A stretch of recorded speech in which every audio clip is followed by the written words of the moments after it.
ಎಂದು ಬಿಡ್ತಾರೆ ಒಂದು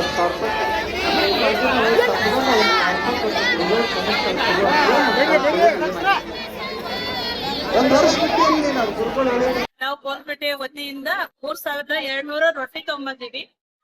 ಒಂದ್ ಹೊಳಿ 1 ಕ್ವಿಂಟಲ್ ಬುಂದೆ ತಗೊಂಬಂದಿವಿ. 5 ಕೆಜಿಗೂ 10 ಕೆಜಿಗೂ ಶೇಂಗಾ ಚಟ್ನಿ ತಗೊಂಬಂದಿವ್ರಿ ಕೋಲ್ಪೇಟೆ ವತಿಯಿಂದ. ನಮ್ದು ಇಲ್ಲಿ ಬಾಗಲಕೋಟೆ ಒಳಗ ಬೆಂಗಿನ ಮಠದ ಆಚಾರ್ಯ ಪಟ್ಟಾಧಿಕಾರ ಸಲುವಾಗಿ ನಾವೆಲ್ಲಾರು ಕೋಲ್ಪೇಟೆ ಮಹಿಳೆಯರೆಲ್ಲಾರು ಕೂಡಿ ಒಂದ್ 150 ಜನ ಬಂದಿವ್ರಿ. ಮಕ್ಕಳು ಎಲ್ಲಾರು ಬುತ್ತಿ ಹೊತ್ಕೊಂಡ ಬುತ್ತಿ ಮುಖಾಂತರ ನಾವು ಕೋಲ್ಪೇಟೆ ವತಿಯಿಂದ ತಗೊಂಡ್ಬಂದು ಇಲ್ಲಿ ಅಜ್ಜನವರ ಇದಕ್ಕ ಪಟ್ಟಾಭಿಷೇಕಕ್ಕೆ ಅನುಕೂಲ ಆಗ್ಲಿ ಅನ್ನೋ ಸಲುವಾಗಿ ನಮ್ಮ ಓಣಿ ಮಂದಿಯಿಂದ ತಗೊಂಡ್ಬಂದು ಅಜ್ಜನವ್ರ ಪಾದಕ್ಕೆ ಸಮರ್ಪಣೆ ಮಾಡಿದ್ದಾರೆ.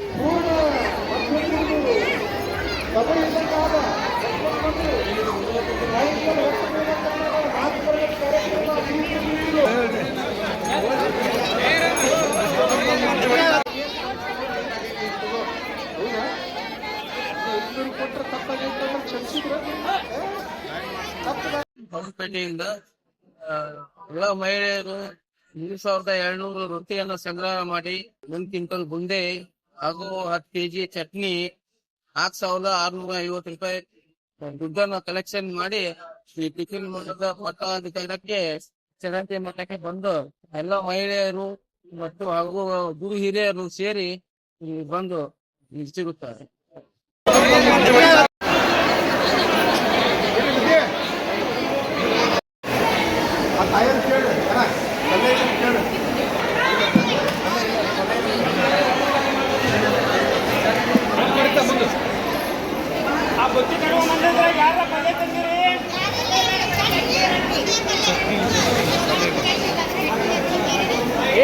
ಅವರು ಗಂಟು